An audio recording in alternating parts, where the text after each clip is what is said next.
judgment available later, I would have allowed it.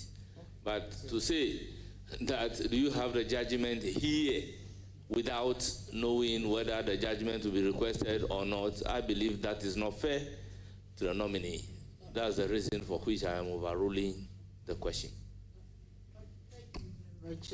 Honorable Chair, not to challenge you, but I'm just giving clarity to the question that I asked. Because these are very interesting judgments that have been passed out there. So I thought it would be in our interest to have copies of such judgments.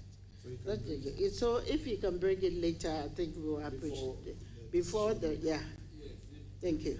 Allow that if the question is a suggestion to the nominee whether he can make copies of those judgments available. But I still insist, if the question is, do you have it here? I would overrule that one. Yes, thank you very much. Please, I will request that the nominee makes it available later before the decision is taken. Thank you. My last question, Honorable Chair. For the interest of everybody present, I think we know that in the judiciary, Ghana mandates retirement at 70. And in America, the US provides life tenure. Which of these two systems better serve judicial independence? And if I may ask, and why? And if I may ask, would extending Ghana's retirement age to 75 require some constitutional amendment? And would you support such a change? Thank you. Thank you, Mr. Chairman. If I got the question right, whether it should be, if I got the question right, what, Madam, are you asking whether we should extend the age to 75? Yes. Yes. All right, thank you.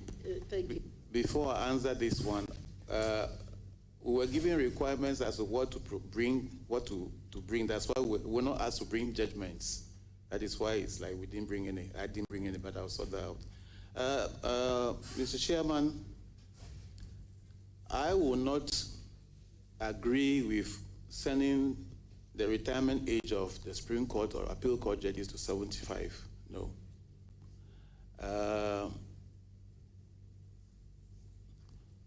The retirement age as of now is 70. Madam, Superior Court judges retire on their salaries.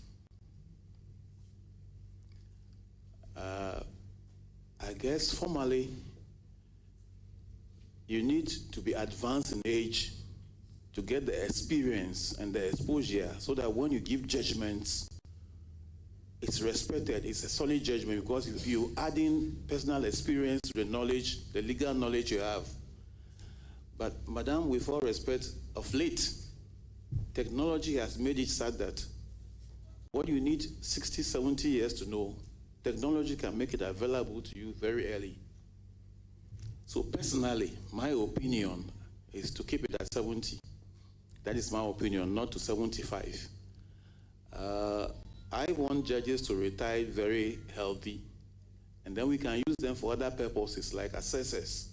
They can help the judiciary or the service in other forms like assessors to filter our cases. So I think we maintain it at the 70 as of now. That is my opinion.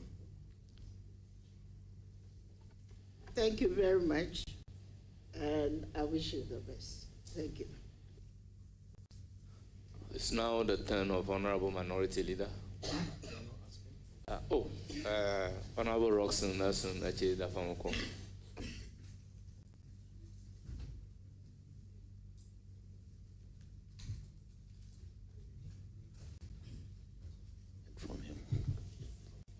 Chairman, thank you very much.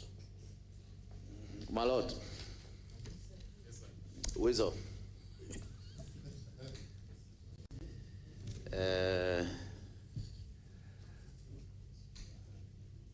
The old students of HEPS, they've sent me a message to let you know that they are extremely proud of you.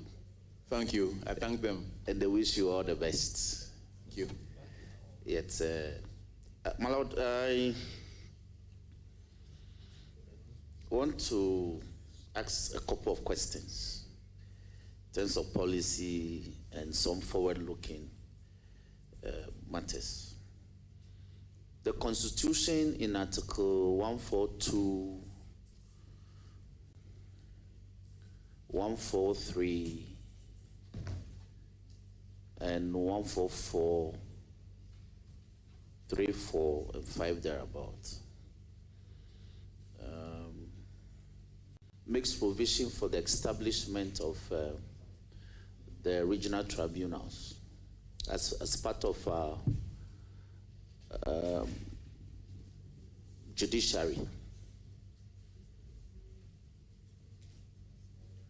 But there's been some hesitation, or not some hesitation, but marked hesitation to apply this provision of the Constitution. And I'm being compelled to litigate it for a declaration that the omission amounts to a breach of the Constitution. So let me ask of your opinion, because of your background. How important would the addition of the regional tribunals to our current judiciary, the current structure of the judiciary, High Court up to the Supreme Court, serve the needs of the judiciary? Thank you, Mr. Chairman. Yes. I am always for the tribunals, the setting up of the tribunals, because one, we say we have too many cases pending and the cases delay. If we set up more courts, definitely it's going to help alleviate that situation. And secondly, we shouldn't lose sight of the fact that the qualification of the tribunal chairman is the same as the High Court judge. It's just that two ordinary people who are not lawyers are to help him, assist him. So I don't see it's just the nomenclature, the naming, but the jobs done are virtually the same. And then more criminal cases will go to the tribunals because they wouldn't do civil. So it gives more chance to the mainstream court to have more time for civil cases. So I am always for the tribunals. We need more of them, especially the lower tribunals. Justice emanates from the people. Why don't we give them courts manned by the people from whom justice emanates? So I am always for the tribunals. And the Constitution says it has to be done, so it has to be done. Thank you.